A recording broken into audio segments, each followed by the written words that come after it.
ప్రతి ఒక్కరికి, నీకైనా నాకైనా, మనకంటే ముందు పోయిన వారికైనా మన తరువాత పోయే వారికైనా మరణం తథ్యం. మరణం, death is the only guarantee in this world. దాన్ని మించిన గ్యారంటీ ఏది లేదు.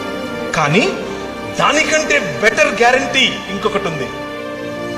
అదేమిటి అనంటే, మా నాయన తన శరీరాన్ని నాటి 3 దినములైన తర్వాత బయటకు తీసి అంటున్నాడు, మరణమా నీ ముల్లెక్కడా అని పిలుస్తున్నాడు. ఈ రాత్రి నేను మీకు ఇచ్చేటటువంటి వాగ్దానం, ఆయన చేస్తున్నటువంటి వాగ్దానం, ఈ నిబంధన యొక్క సారాంశం, 5 రకాలుగా నేను చేసిన నిబంధనల యొక్క సారాంశం ఏమిటో తెలుసా?